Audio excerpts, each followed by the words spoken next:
ni nafolo ko kuma bɛ sen na mɔgɔw tɛna kɛ fɛn ye nafolo ko kuma tɛ dabila mɔgɔw tɛna seliya k'u ka wari taga di moriw ma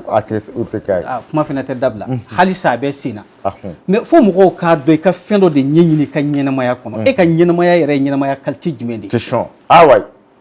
e yɛrɛ i bɛ fɛn sɔrɔ wa i tɛ fɛn sɔrɔ wa e bɛ baara yɛrɛ mun na e bɛ se ka don dala o la wa e ye mɔgɔ qualité jumɛn ye voilà est ce que e yɛrɛ ka ɲi faso la pour que ka kɛ fɛn ye wa est ce que e yɛrɛ ye mɔgɔ ye mun ka ɲi jago la wa ou bien e de kan ka taa kungo kɔnɔ i ka foro baara wa e kan ka baara qualité jumɛn kɛ i kan ka fini de feere wa e kan ka nɛgɛ de baara wa e kan ka taa sanu bɔyɔrɔ de la wa i ka garisɛgɛ de bɛ wa fo nin de ka dɔn o de la n bɛ k'a f'i ye n ko kan bɛ dugu t'a la mun t'a ye cuwa ka taa ye quoi mais sisan a bɛɛ ɲagamina ni nafolo ko kuma yɛrɛ tɛ e da kɔnɔ e tɛ client yɛrɛ sɔrɔ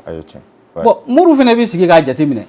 parce que u mɔgɔw hakili de jateminɛ ka sigi k'a jateminɛ mun de ka di mɔgɔw ye i bɛ se ka client sɔrɔ cogo di bɛɛ bɛ girin mun de nɔfɛ i bɛ qualité dɔ labɛn o yɔrɔ bɛɛ i bɛ n'i sigi n'o ye e ne k'a fɔ sisan k'an bɛ se ka mɔgɔw kɛ fɛntigi ye kalo kelen kɔnɔ i bɛ nin million sɔrɔ yɔrɔ mɔgɔw bɛ na maa bɛ suur yan mais an bɛ se ka wariw fara ɲɔgɔn kan mais a tɛ mɛn sen na parce que mun don nkalon don quoi o tɛ quoi